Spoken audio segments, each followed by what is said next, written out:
Bismillahirrahmanirrahim. Assalamualaikum warahmatullahi wabarakatuh. Innal hamdalillah nahmaduhu wa nasta'inuhu wa nastaghfiruh wa na'udzu billahi min shururi anfusina wa min sayyiati a'malina may yahdihillahu fala mudilla lahu wa may yudlil fala hadiya lahu. Asyhadu an la ilaha illallah wahdahu la syarika lahu wa asyhadu anna Muhammadan 'abduhu wa rasuluhu alladzi la nabiyya ba'dahu. Allahumma salli wa sallim wa barik ala sayyidina Muhammad wa ala alihi wa ashabihi ajma'in. Alhamdulillah, kita masih diberi kesempatan oleh Allah Subhanahu wa taala untuk mentadabburi Al-Qur'an surat Fussilat ya. Insyaallah hari ini kita khatamkan surat Fussilat ya. Selain itu, hari ini kita masuk juga ke juz yang baru, itu juz 25 ya. Pekan lalu kita sudah membahas bahwa sungguhnya kekuasaan Allah ya, salah satu dari tanda-tanda kekuasaan Allah Subhanahu wa taala yaitu bagaimana engkau melihat tanah itu yang tadinya kering gersang, kemudian Allah turunkan air, kemudian tanah itu menjadi bergerak, kemudian menjadi tumbuh subur. Nah, itu sebenarnya analogi dari Allah Subhanahu wa taala bahwa sesungguhnya Allah yang menghidupkan kembali tanah yang mati, Allah pasti akan mampu untuk menghidupkan seorang atau makhluk yang sudah meninggal, sudah mati. Sungguhnya Allah Subhanahu wa taala Maha berkuasa atas segala sesuatu. Nah, sungguhnya orang-orang yang menentang ayat-ayat kami, mereka tidak bisa bersembunyi, tidak bisa lari dari kami, dari Allah Subhanahu wa taala. Lalu diberikan komparasi ya. Apakah orang yang dilemparkan nanti ke neraka itu jauh lebih baik daripada orang yang nanti dalam keadaan aman di hari kiamat. Jadi ini komparasi pertanyaan yang tidak perlu dijawab ya. Karena masing-masing kita dibekali akal untuk menjawabnya sendiri. Jadi di dalam Al-Qur'an banyak sekali open question ya. Pertanyaan yang enggak dijawab juga karena kita sudah bisa menjawabnya. Maka kalau sudah bisa membedakan mana yang baik, mana yang buruk, jawabannya atau perintah Allah sini i'malu ma syi'tum. Silahkan berkelakuan sekehendak kalian. Karena sudah tahu mana yang baik, mana yang buruk. Sudah tahu konsekuensinya. Yang baik akan ke surga, yang buruk akan ke neraka. Kalau sudah tahu silahkan milih. Sungguhnya Allah Maha mengetahui, Allah Maha melihat atas segala sesuatu yang kalian lakukan. Kemudian pekan lalu dibahas juga bahwa sungguhnya orang-orang yang kafir mengingkari, yang menolak peringatan itu Al-Qur'an ketika Al-Qur'an itu datang, padahal sungguhnya Al-Qur'an itu adalah kitab yang mulia. Al-Qur'an itu kitab yang tidak ada kebatilan di depannya, demikian pula di belakangnya. Jadi tidak ada satupun kontroversi di dalam Al-Quran. Bahkan ditantang ya, sudah kita bahas ya, bagaimana semua manusia dan jin itu disuruh untuk membuat yang serupa dengan Al-Quran, tidak bisa. Turunkan lagi 10 surat serupa dengan Al-Quran, tidak bisa. Turunkan lagi, buat satu surat serupa Al-Quran, tidak bisa. Sampai sekarang. Sudah ribuan tahun ya. 1400 tahun lebih, tidak ada yang bisa membuat satu surat seperti Al-Quran. Jadi tidak bisa dipalsukan dan semua kontennya itu benar. Ya. Tidak ada kesalahan, tidak ada kontroversi. Ya. Kenapa? Karena tanzilu min hakimin hamid. Al-Quran itu diturunkan oleh Allah yang maha hakim, maha bijaksana, Allah yang maha terpuji. Nah, kemudian ini ada pemberian informasi kepada Nabi sallallahu alaihi wasallam supaya beliau berbesar hati bahwa yang disampaikan atau yang dikatakan oleh umatmu kepada engkau itu sebenarnya telah disampaikan juga oleh umat-umat terdahulu kepada para rasulnya, yaitu penolakan, kemudian perlawanan ya, kemudian kezaliman yang dirasakan oleh para rasul. Rasul-rasul terdahulu pun demikian. Maka ketika engkau sekarang sebagai rasul terakhir Muhammad sallallahu alaihi wasallam, merasakan yang demikian, maka jangan heran gitu, karena Rasul itu memang ditempa seperti itu. Sungguhnya Rabb engkau maha memberi ampun, dan Rabb engkau maha memiliki azab yang sangat pedih. Kemudian dibahas juga pekan lalu tentang argumen ya orang-orang yang menyebutkan kenapa Al-Quran itu mesti bahasa Arab gitu ya.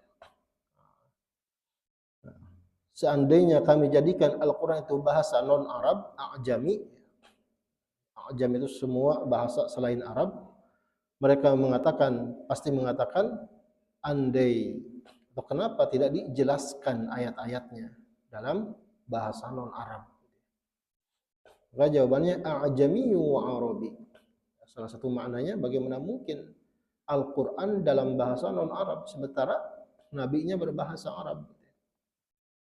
Atau makna lainnya, mau Al-Quran itu dalam bahasa non-Arab atau bahasa Arab, kalau memang awalnya sudah nolak, pasti nolak. Itulah orang-orang kafir ya, yang mencari-cari alasannya. Padahal banyak orang kafir pun dari orang Arab yang mereka paham betul isi dari Al-Quran secara bahasa ya. Kemudian ditegaskan bahwa Al-Quran itu adalah hudan, petunjuk, dan syifa, obat. Untuk siapa? Orang-orang yang mengimaninya, orang-orang yang beriman. Syifanya sudah kita bahas pekan lalu. Salah satunya syifa lima fis sudur, obat terhadap yang ada di dalam dada kita.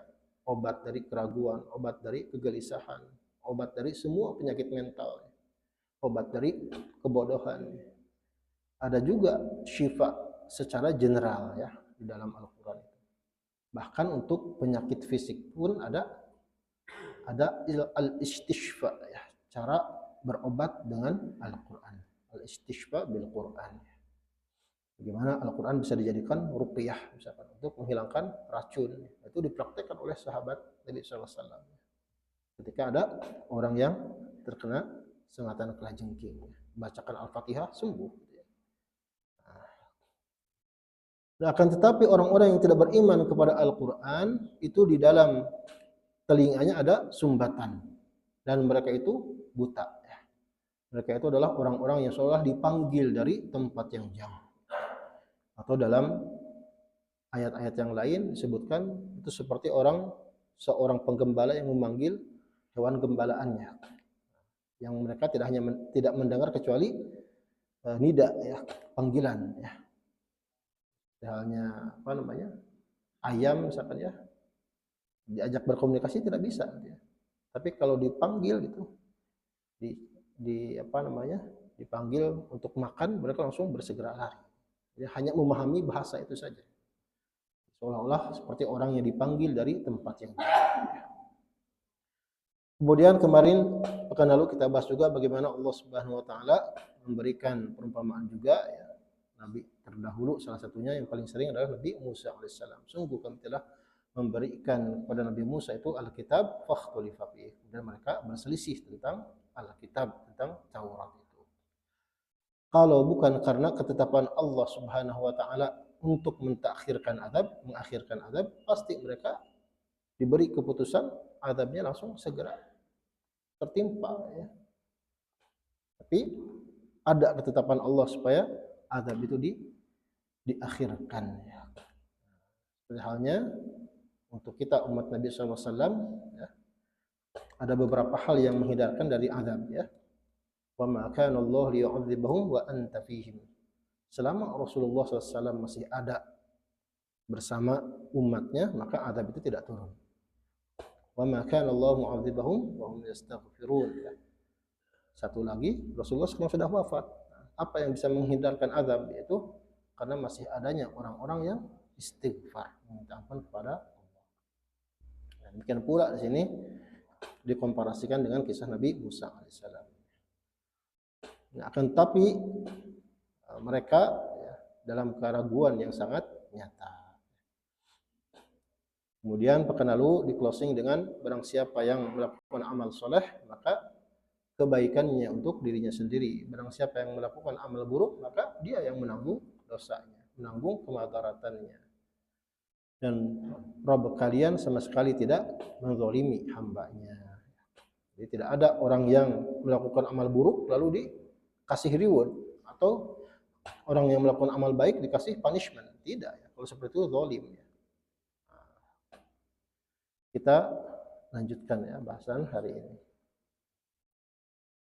A'udzu billahi minasy syaithanir rajim. Bismillahirrahmanirrahim. Ilaihi yuraddu 'ilmus sa'ah wa ma takhruju min thamaratin min akmamiha wa ma tahmilu min untha wa la tad'u illa bi'ilmihi wa yawma yunadihim ayna syuraka'i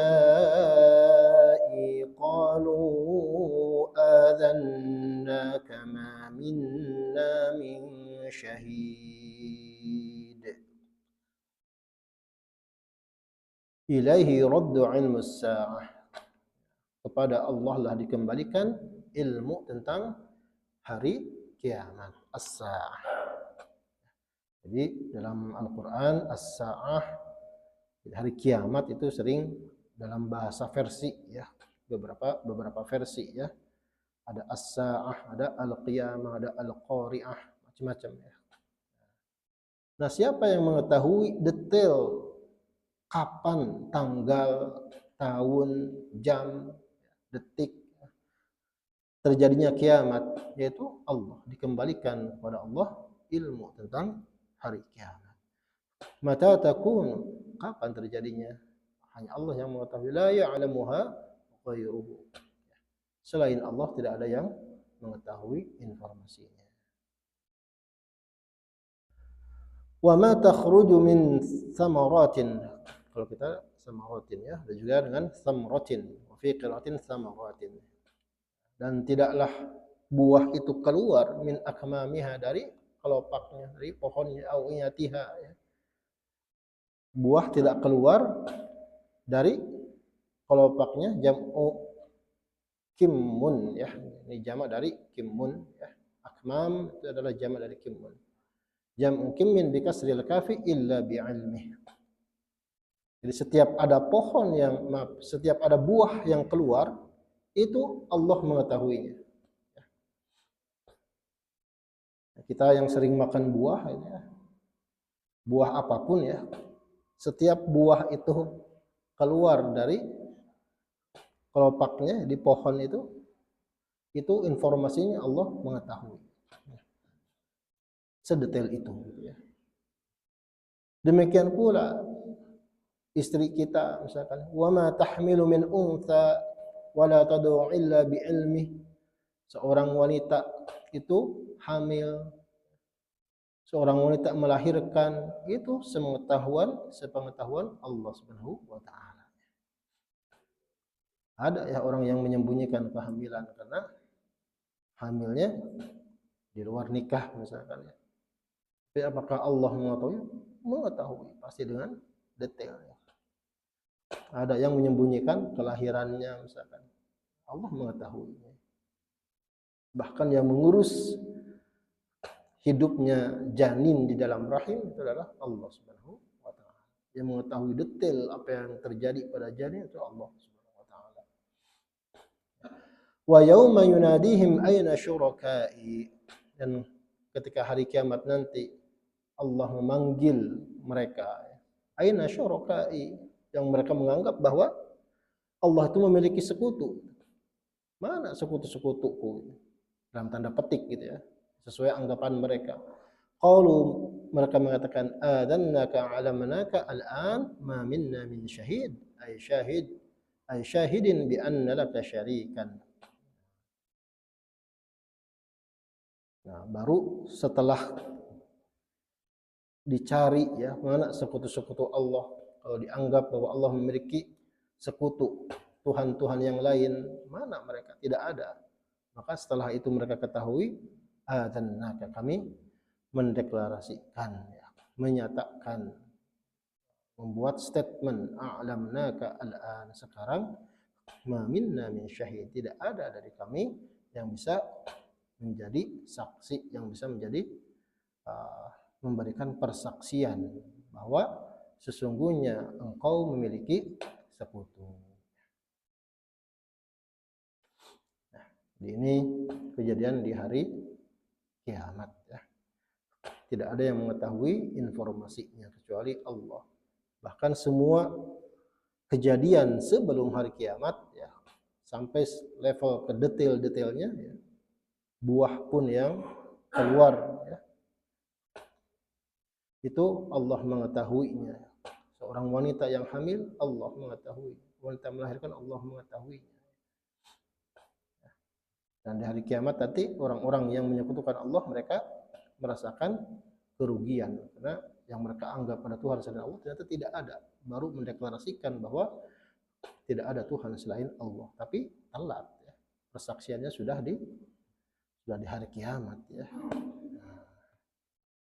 Nah, kita coba lihat beberapa riwayat terkait ini. Nah, di beberapa hadis yang disebutkan ya, seperti halnya ketika malaikat Jibril alaihissalam itu bertemu atau mengajarkan kepada Nabi sallallahu alaihi wasallam terkait Islam, kemudian iman, kemudian ihsan ya. Itu hadisnya panjang. Itu kalau di pesantren kita suruh menghafal gitu ya. Nah, cukup panjang hadisnya.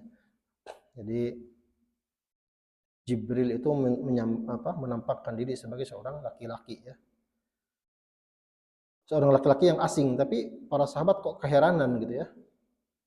Jadi seolah-olah tidak ada bekas perjalanan gitu. Biasanya kan orang asing dari tempat yang jauh gitu kelihatan ada bekas perjalanannya ya. Nah, ini kok harum gitu, bersih pakaiannya, seperti la yura alaihi atharus safar ya kalau di hadisnya ya. Tidak kelihatan seperti orang yang sudah melakukan perjalanan. Kemudian malaikat Jibril menginformasikan, mengajarkan kepada Rasulullah SAW tentang rukun Islam. Islam itu apa? Sebutkanlah rukun Islam. Syahadat, sholat, zakat, puasa, haji. Kemudian ditanya tentang iman. Sebutkanlah rukun iman yang 6. Kemudian ditanya tentang ihsan. Ihsan itu apa? An ta'budallaha ka'annaka tarahu fa illam takun tarahu fa innahu yaraka. Engkau beribadah kepada Allah seolah-olah engkau melihat Allah, tapi tidak bisa ya. Karena di dunia kita tidak bisa melihat Allah. La tudrikul absar wa huwa yudrikul absar. Nah, kalau kita tidak bisa melihat Allah ketika sedang beribadah, maka tancapkanlah keyakinan dalam diri fa innahu yaraka, bahwasanya Allah melihat engkau. Itu ihsan, itu adalah muraqabatullah. Kita merasa diawasi oleh Allah Subhanahu wa taala. Baru setelah mengajarkan ihsan ditanya tentang hari kiamat. Maka jawaban Nabi adalah mal mas'ulu anha bi'a'lama minas sa'il. Jadi malaikat Jibril nanya kepada Nabi Muhammad, kapan terjadinya hari kiamat? Maka Nabi SAW menjawab kepada Jibril, yang ditanya tidak lebih tahu dari yang bertanya. Karena malaikat Jibril sebenarnya hanya menguji ya, tapi dengan pertanyaan-pertanyaan seperti itu. Ya. Jadi selevel Nabi SAW pun tidak tahu kapan detail tanggalnya. Tapi di hadis itu disebutkan ciri-cirinya kapan terjadinya hari kiamat.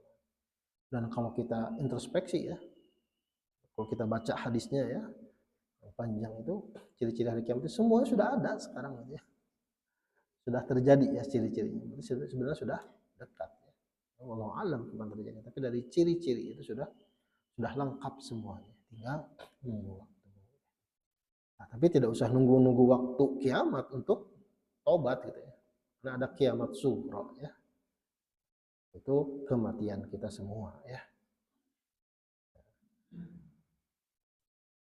Di ayat yang lain di An-Nazi'at ila rabbika muntahaha, kepada Rabb engkau semuanya dikembalikan endingnya. Ending itu tentang terjadinya hari kiamat itu.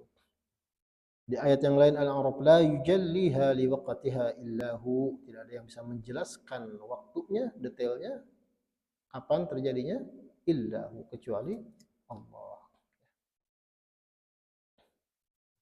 Kemudian tadi bahwa Allah mengetahui dengan detail segala sesuatu yang terjadi, bahkan di Al-An'am disebutkan ya, wa ma tasqutu min waraqatin illa ya'lamuha. Daun yang jatuh dari pohon itu Allah mengetahui. Bahkan lanjutan ayatnya sebenarnya uh, apa? Biji yang tersembunyi gitu ya. Baik itu basah atau kering, Allah mengetahuinya dengan detail. Di Ar-Ra'd juga ya'lamu ma tahmilu kullu untha wa ma taghidul arham wa ma tazdad wa kullu syai'in indahu miqdar. Allah mengetahui janin yang dikandung oleh setiap wanita, kondisinya seperti apa. Segala sesuatunya terukur oleh Allah Subhanahu wa taala, termonitor oleh Allah Subhanahu wa taala. Demikian pula wa ma yu'ammaru min mu'ammarin wa la yunqasu min umrihi illa fi kitab inna dzalika 'ala Allah yasir. Masalah umur pun demikian ya. Jadi sudah dalam ketetapan Allah, dalam pengetahuan Allah. Seberapa panjang umur kita, seberapa pendek umur kita. Sungguhnya semua itu mudah di sisi Allah Subhanahu wa taala.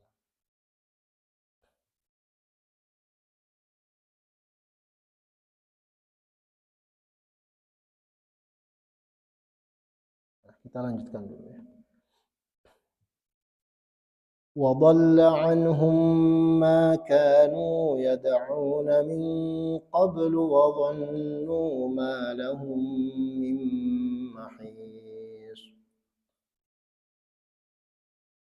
وضل غاب عنهم ما كانوا يدعون يعبدون من قبل, dan hilang ya, tidak ada ya, gaib ya, apa yang mereka sembah selain Allah dulu sebelumnya, fid dunia, di dunia, minal asnami, berhala-berhala. Berhala-berhala itu enggak ada di hari kiamat nanti ya. Yang mereka sembah-sembah seolah-olah yang mereka yakini di dunia bahwa berhala itu bisa memberi pertolongan di hari kiamat, bisa menghindarkan azab dari mereka. Ternyata tidak ada, hilang. Ghaba ya, ghaib ya. Wa dhannu ayqanu, dan mereka meyakini. Dhannu di dalam beberapa ayat maknanya adalah bukan menyangka ya, tapi meyakini justru ya. Wa dhannu, dan mereka ayqanu meyakini ma lahum min mahis, tidak ada jalan keluar, mahrabin minal azab, tidak ada jalan keluar dari azab, tidak bisa kabur dari azab. Wan nafyu fil mawdi'aini mu'allaqun 'anil 'amal wa jumlatun nafsi saddat masaddal maf'ulain. Ini ada dua nafi ya. Ada dua negasi, ma kana yad'un, kemudian ma lahum min mahis di sini ya. Ma lahum min mahis itu nafinya itu di dua tempat itu, kalimat nafinya itu menduduki sebagai dua maf'ul. Kaidah bahasa Arab saja ya. Ini serupa dengan di Al-Kahfi ya. Qara'al mujrimuna an-nara fa dhannu annahum waqi'uha wa lam yajidu anha masrifa. Orang-orang yang berdosa nanti di hari kiamat melihat neraka. Fa dhannu, kemudian mereka meyakini ya, annahum waqi'uha, bahwa mereka akan diceburkan ke dalam neraka itu, dimasukkan ke dalam neraka itu, dan mereka meyakini juga tidak akan bisa lari dari neraka itu. Karena saking ketat ya penjagaannya. Nah, kita lanjutkan dulu ya. Ini beberapa ayat yang akan kita bahas selanjutnya, setidaknya 3 ayat berikutnya ya, ini tentang tabiat kita ya sebagai manusia ya. Nah, kita sering sekali memiliki perangai seperti ini. Dan itu harus dikoreksi ya. La yas'amul insanu min du'a'il khairi wa in massahu syarru faya'usun qanut. La yas'amul insanu min du'ail khair. Manusia itu tidak pernah jemu, tidak pernah lelah. Dia sering berdoa meminta kebaikan. Nah, seperti halnya kita ya, meminta kebaikan macam-macam. Ya. Ala yazalu yas'alu rabbahu al-mala was-sihhata wa ghairahuma. Manusia itu pasti selalu berdoa meminta kepada Rabb-nya, meminta apa? Harta. Berilah harta yang banyak. Kemudian selalu meminta apa? Kesehatan, wa ghairahuma, dan meminta yang lain-lainnya selain harta dan kesehatan. Nah, kita pun demikian ya, sering meminta kepada Allah. Ini kebutuhan dasar ya yang selalu diinginkan oleh manusia ya. Itu adanya harta dan adanya kesehatan, satu paket ya. Kalau ada harta tidak sehat, tidak bisa menikmati ya. Demikian pula kalau badannya sehat tidak punya harta, sama tidak bisa menikmati juga karena tidak bisa membelinya gitu ya. Itu maka manusia itu selalu meminta kebaikan-kebaikan. Di antaranya adalah harta dan kesehatan dan lain-lain. Wa immassahu syarru al-faqru wasyiddatu, akan tetapi kalau manusia itu ditimpa keburukan dalam tanda petik ya. Contohnya kefakiran, ya, tidak punya uang, ya, tidak punya harta, tidak punya usaha ya. Kalau fakir itu lebih parah dari miskin ya. Kalau miskin itu tidak punya harta tapi dia masih memiliki kemampuan untuk berusaha. Kalau fakir itu harta tidak punya, kemampuan untuk berusaha tidak ada. Wasyiddatu, ditimpa apa namanya? Kemadaratan yang lain. Ditimpa sakit, ditimpa ujian ini itu. Fayausun qanut min rahmatillah. Wa hadza wa ma ba'dahu fil kafirin. Ini kalau mereka ditimpa keburukan tadi, mereka berputus asa. Berputus asa dari kasih sayang Allah. Ini adalah tabiat manusia yang mayoritas itu dimiliki oleh orang-orang yang kafir. Ya, jadi hati-hati ya. Jadi kita pasti ditimpa musibah juga ya. Maka ada adabnya ya. Ada adab-adab ketika kita ditimpa musibah. Alladzina idza asabathum musibah qalu inna lillahi wa inna ilaihi raji'un. Musibah apapun yang kita rasakan ya. Kalau di kita kan itu istirja ya. Inna lillahi wa inna ilaihi raji'un itu istirja. Kalau di kita sering hanya dibacakan ketika ada orang yang meninggal ya. Padahal Nabi SAW itu kaki beliau tersandung saja beliau menyebutkan inna lillahi wa inna ilaihi raji'un. Dikembalikan semua kepada Allah. Maka kalau dikembalikan semua kepada Allah, tidak ada lagi putus asa. Yang putus asa itu adalah orang-orang yang kafir ya. Kita lanjutkan dulu ya. Nah, ini keadaannya sebaliknya. Kalau mereka ditimpa kasih sayang Allah, mereka diberikan kasih sayang Allah, dikasih kejayaan, seperti apa responsnya?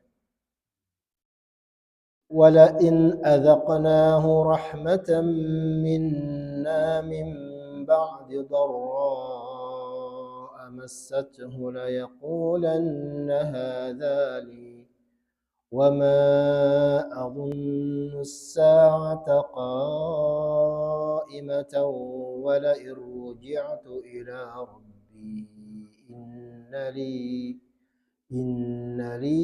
indahu lal husna فلننبئن الذين كفروا بما عملوا ولنذيقنهم من عذاب غليظ.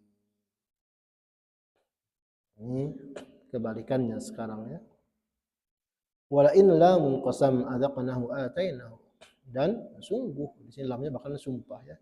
kalau mereka diberikan atainahu rahmatan, kasih sayang dari kami, dari Allah, ya. Contohnya apa? Ghina, mereka diberi kekayaan, wasihhatan, dan diberi kesehatan, minna, dari kami. Jadi perhatikan di sini, kalau masalah kejayaan itu sering disebut minna, dari Allah. Karena banyak orang yang tidak mengakui Allah, gitu ya. Jadi sering ya, saya mewawancara ya beberapa calon mahasiswa yang mau S3 ke luar negeri ya. Jadi, banyak sekali yang pede, terlalu pede itu. Oh, Anda prestasinya seperti ini kira-kira andil dari siapa? Oh, itu karena saya, gitu. Karena saya memang pintar, saya memang cerdas, saya memang rajin. Tidak ada sama sekali menyebut andil dari Allah atau andil dari keluarganya misalnya. Ada banyak orang yang overconfidence ya. Itu menjadi catatan sebenarnya. Nah, tidak bagus juga seorang itu terlalu percaya diri ya. Apalagi menganggap bahwa segala sesuatunya itu hasil dari usaha dia. Nah, sepertinya di sini, jika kami memberikan kepada mereka kasih sayang, padahal itu kasih sayang dari Allah sebenarnya. Kekayaan itu, kesehatan itu. Min ba'di dharra'a syiddatin wa bala'in, setelah mereka ditimpa kemadaratan tadi ya.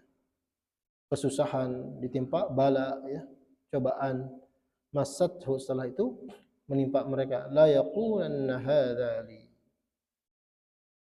mereka mengatakan hadza li ay bi amali, mereka mengatakan bahwa kekayaan ini memang hak saya karena saya beramalnya dengan benar, saya berusaha dengan benar, maka wajar saya kaya.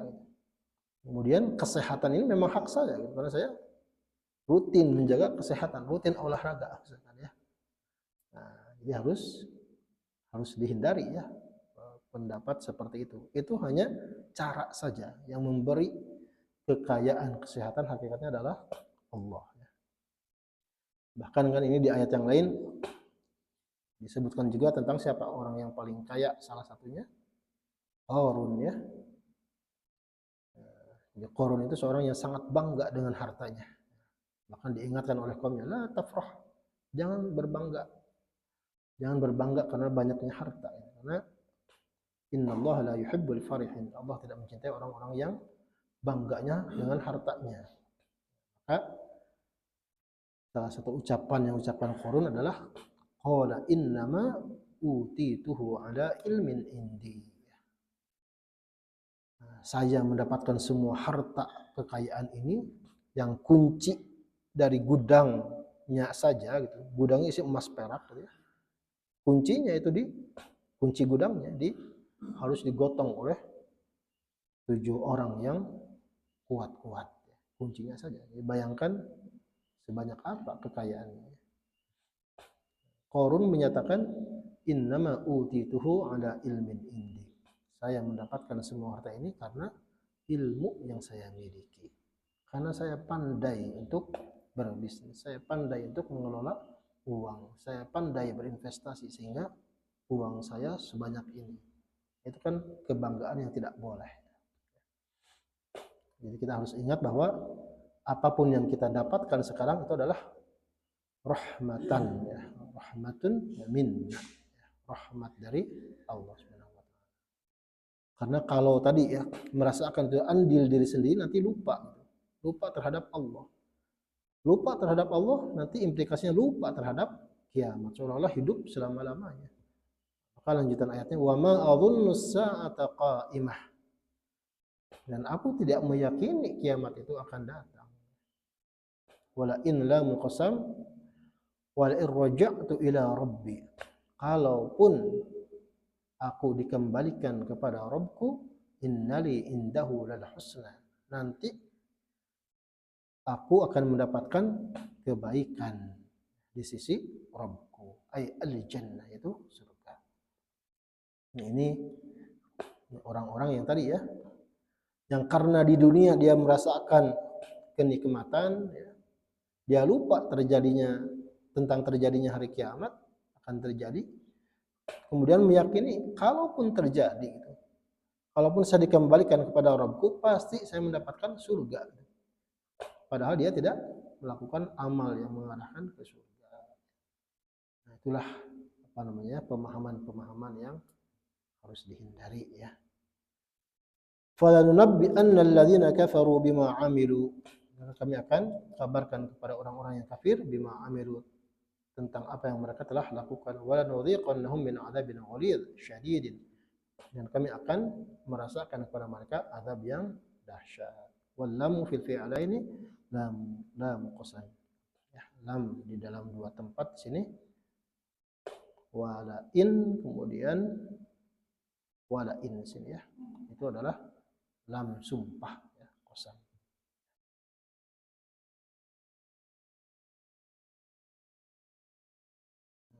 Kita lanjutkan dulu ya.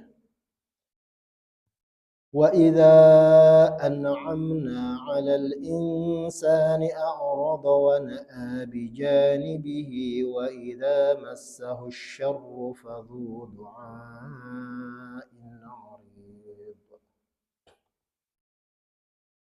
Wa idza an'amna 'alal insani al-jinsi.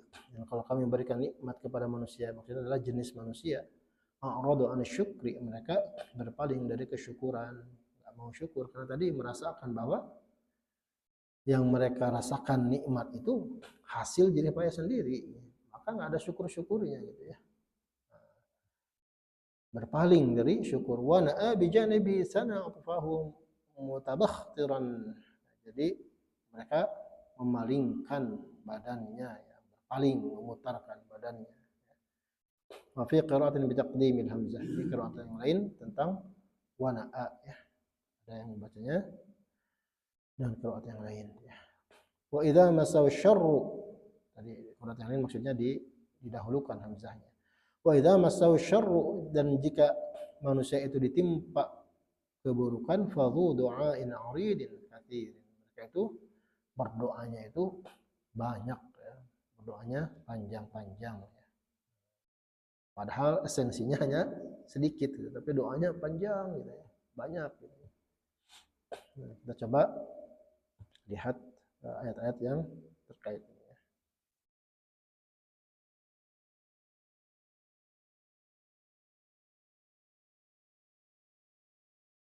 Di Al-Alaq ya, kalla innal insana la yatgha ar-ra'ahu istaghna. Ya.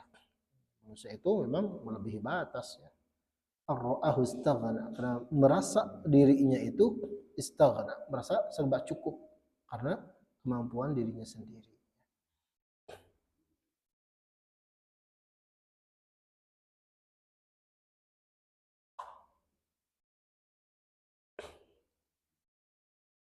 Nah, atau di surat Yunus ada ayat yang serupa ya. Wa idza massal insana ad-durru da'ana li janbihi aw qa'idan aw qa'ima. Jika manusia itu ditimpa kemudaratan, mereka berdoa kepada kami dalam keadaan berbaring, dalam keadaan duduk, dalam keadaan berdiri. Falamma kashafna anhu durrahu, akan tapi setelah kami hilangkan kemadaratannya dari dia, marra ka'allam yad'una ila durrin massah. Seolah-olah dia itu nggak pernah berdoa gitu. Jadi lupa gitu ya bahwa Allah yang menghilangkan madaratnya. Nah,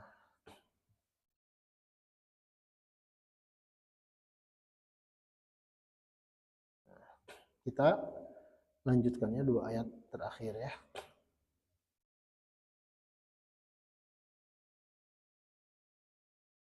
Oh, masih tiga ayat ya. Qul ara'aytum in kana min indillahi thumma kafartum bihi man adallu mimman huwa fi shiqaqin ba'id. Qul ara'aytum in kana al-Qur'an min indillah. Jelaskanlah jika Al-Qur'an itu sudah terbukti dari sisi Allah, kama qala an-nabiyyu, seperti halnya yang disampaikan oleh Nabi bahwa Al-Qur'an itu adalah dari sisi Allah. Wa ma yantiqu 'anil hawa in huwa illa wahyu yuha. Al-Quran itu bukan ucapan Nabi, tapi wahyu yang disampaikan kepada Nabi SAW supaya disampaikan kepada umatnya. Kalau itu sudah jelas, gitu ya. Tsumma kafartum bih. Kalian sudah mengetahui Al-Quran itu dari sisi Allah. Tadi ya tidak ada, karena dulu sudah kita bahas, tidak ada kebatilan, tidak ada kontroversi, tidak ada kesalahan. Ya. Secara faktual pasti dari sisi Allah. Tidak mungkin Al-Quran itu dibuat oleh makhluk, oleh manusia, apalagi oleh Nabi Muhammad SAW. Kalau sudah tahu itu, tsumma kafartum bihi, akan tapi kalian selanjutnya kafir terhadap Al-Quran itu. Man ayla ahada adallu mimman huwa fi shiqaqin khilafin ba'idin 'anil haqqi uqi'a hadha muqi'a minkum bayanan lihalihim. Jadi kalau sudah tahu Al-Quran itu benar dari sisi Allah, kemudian kalian mengingkarinya, maka itu adalah orang yang paling sesat. Tidak ada orang yang lebih sesat daripada orang tersebut. Itu orang-orang yang dalam perselisihan yang jauh dari kebenaran. Jadi orang-orang yang menyatakan atau menyelisihi ya, fakta tadi, ya, bahwa secara faktual Al-Quran itu dari sisi Allah. Secara logik Al-Quran itu dari sisi Allah, tapi mereka mengingkarinya, mereka kafir. Mereka adalah orang yang paling adall, paling sesat. Kita lanjutkan. Nah, bagaimana cara Allah Subhanahu wa taala membuktikan kebenaran Al-Qur'an? Jadi ini harus kita pahami ayat ini dengan benar ya. Ini ayat yang sering dikutip salah satunya oleh Syekh Mutawalli Asy-Sya'rawi ya. Beliau ahli tafsir ya, ulama besar Mesir dan lama juga di Saudi ya. Beliau sering mengutip ayat ini terkait kemukjizatan Al-Qur'an. Bahwa kebenaran Al-Qur'an itu akan terbukti sampai hari kiamat. Tidak akan pernah berhenti pembuktian tentang kemukjizatan Al-Qur'an, tentang kebenaran Al-Qur'an. Salah satunya dengan apa ya? Kalau zaman Nabi Musa alaihissalam, ya, mukjizatnya tongkat misalkan salah satunya, itu kalau kita sekarang tidak bisa menyaksikannya lagi, tidak bisa diulangi lagi karena sudah terjadi.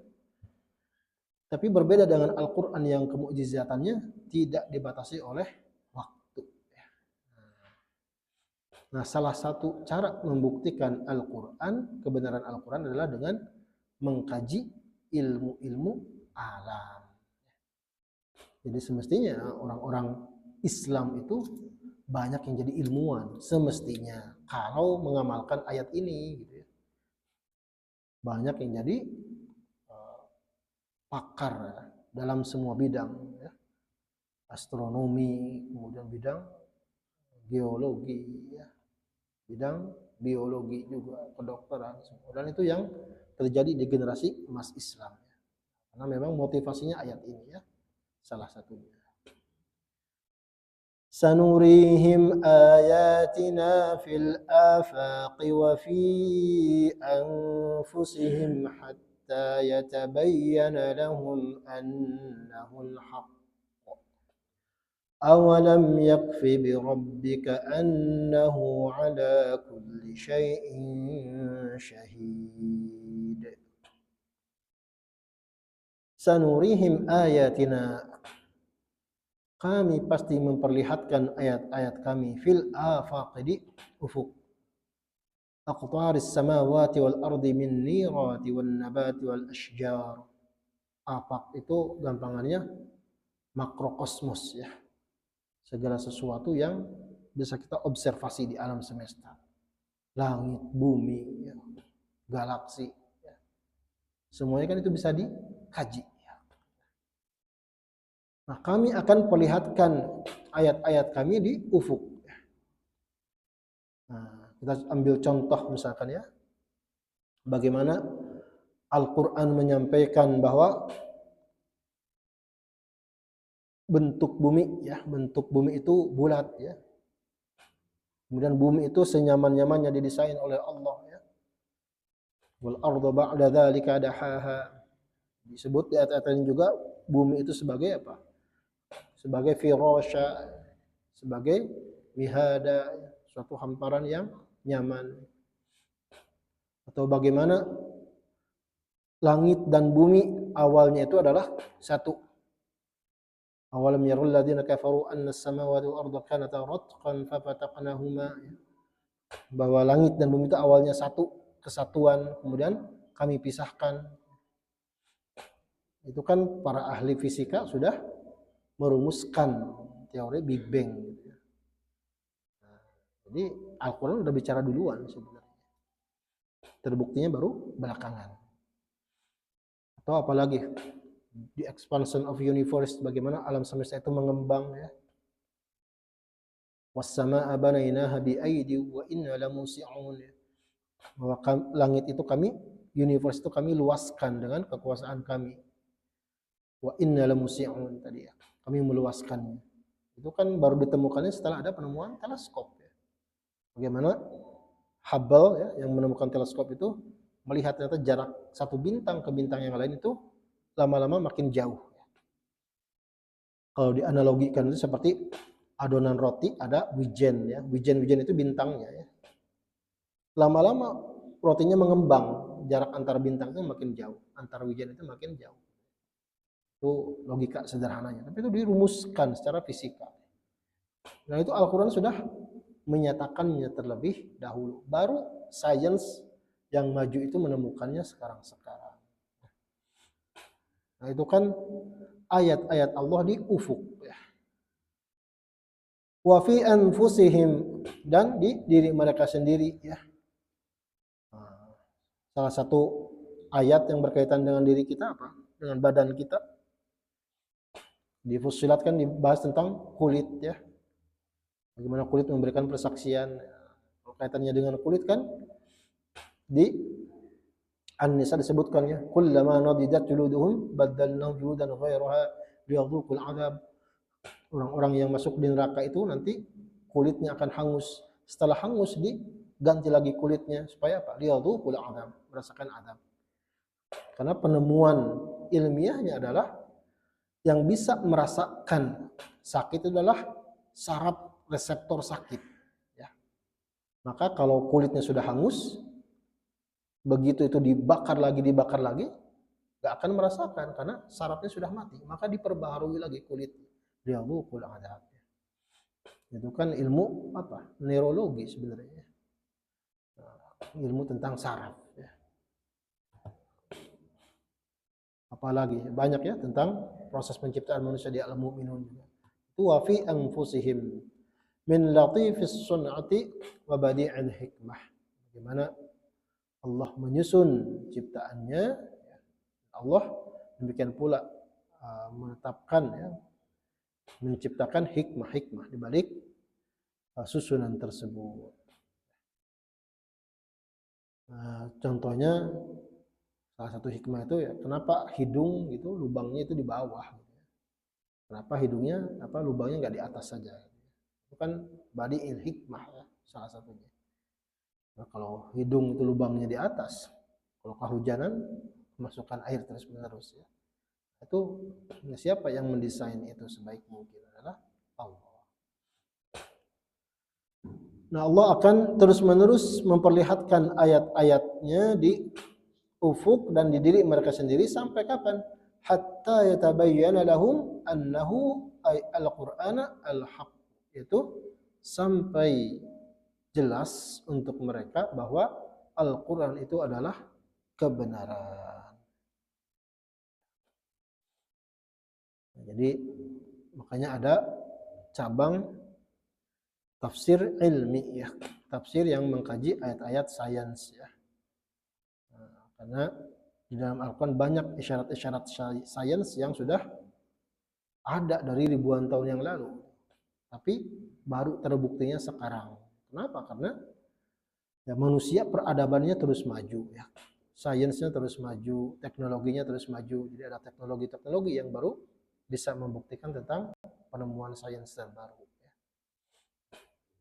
Di zaman Nabi SAW kan tidak ada mikroskop, tidak ada teleskop kan, bagaimana bisa mengkaji kan? Tapi kan manusia terus berkembang peradabannya, makin lama makin pintar, makin maju teknologi, baru terbukti kebenaran Al-Quran itu. Jadi tidak ada kata obsolete ya, tidak ada kata expire ya Al-Quran ini. Al-Quran ketinggalan zaman, tidak ada ya. Tapi memang di surat Fussilat sudah kita bahas, ada usaha-usaha orang kafir untuk menjauhkan manusia dari Al-Quran.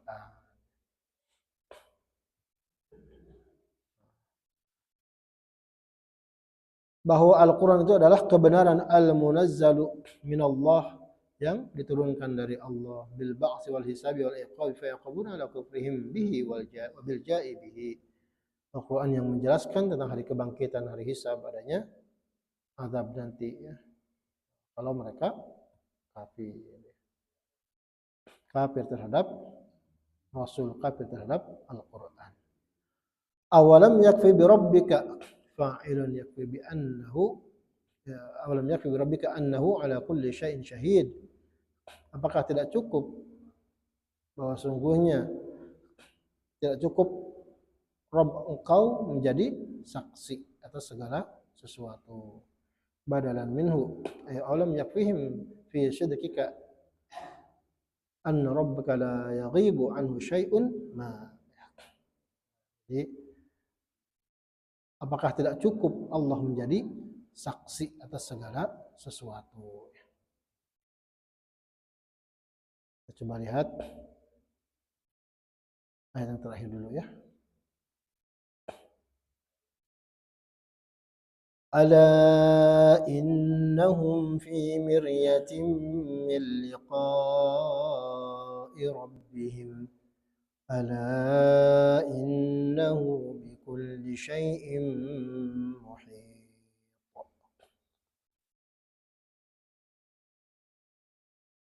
Ala innahum fi miryatin syakkin min liqa'i rabbihim inkarim al-ba'ts. Jadi mereka itu ada dalam keraguan tentang pertemuan dengan Rabb mereka. Mereka tidak yakin tadi ya akan dibangkitkan, liingkarim al-ba'ts, mereka mengingkarinya. Ala innahu ta'ala bikulli syai'in muhit. Sungguhnya Allah Subhanahu wa taala itu Maha meliputi segala sesuatu. Kita harus ingat ya, harus dicamkan ya. Di sini ada sebut ala dua kali ya. Ala innahu fi miryatin min liqa'i rabbihim, ala innahu ta'ala bikulli syai'in muhit. Allah Maha meliputi segala sesuatu, ilman wa qudratan. Allah mengetahui segala sesuatu. Allah berkuasa, berkehendak atas segala sesuatu. Fayujazihim bikufrihim. Mereka akan dibalas karena kekafiran mereka. Ini adalah akhir dari surat Fussilat.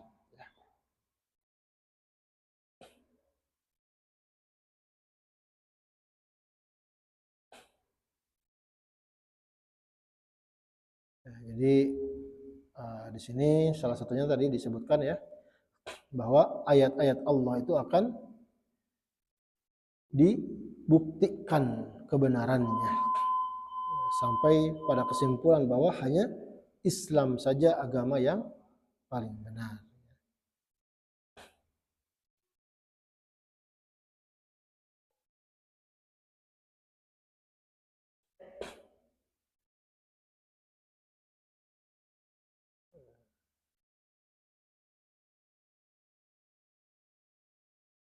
Nah, di sini ada kita lihat tentang fi miryatin min liqa'i rabbihim. Ini cerita siapa yang cerita?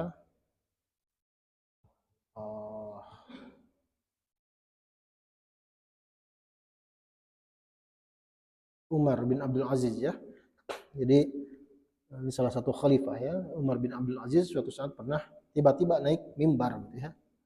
Beliau naik mimbar tiba-tiba kemudian memuji Allah, menyanjung Allah, kemudian menyampaikan, jadi kenapa saya mengumpulkan kalian sekarang gitu. Kemudian saya naik ke mimbar ingin menyampaikan sesuatu. Ini khalifah nih seperti ini gitu ya. Karena supaya dipikirkan gitu ya. Jadi tentang orang-orang yang membenarkan terjadinya hari kiamat. Ada juga orang yang mendustakan terjadinya hari kiamat. Nah, kalau yang membenarkan hari kiamat, tapi tidak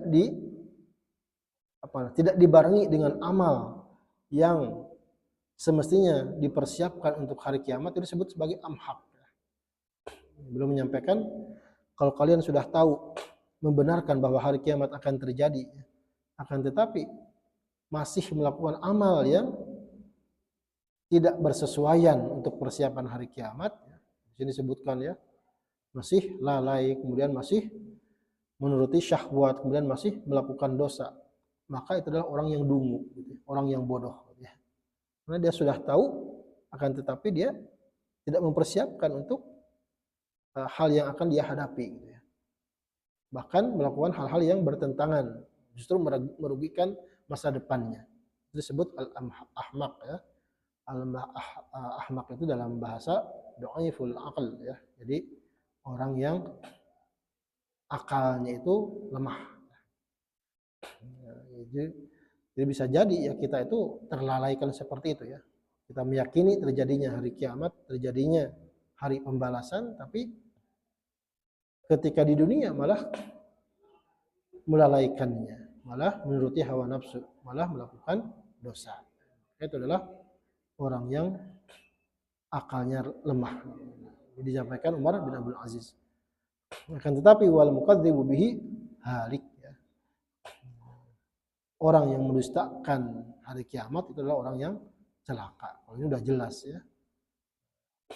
Ternyata yang membenarkan hari kiamat pun bisa bodoh gitu ya, bisa dianggap sebagai orang bodoh karena tadi tidak dibarengi dengan amal. Ini adalah akhir dari tafsir surat Fussilat. Insyaallah akan depan kita bahas surat yang baru, itu surat Asy-Syura. Insyaallah untuk besok kita libur dulu ya. Wallahu a'lamu bis-shawab. Assalamualaikum warahmatullahi wabarakatuh. Allahumma arhamna bil Qur'an waj'alhu lana imaman wa nuran wa hudan wa rahmah. Allahumma dhakkirna minhu ma nasina wa 'allimna minhu ma jahilna warzuqna tilawatahu ana al-laili wa atrafan nahar waj'alhu lana hujjatan ya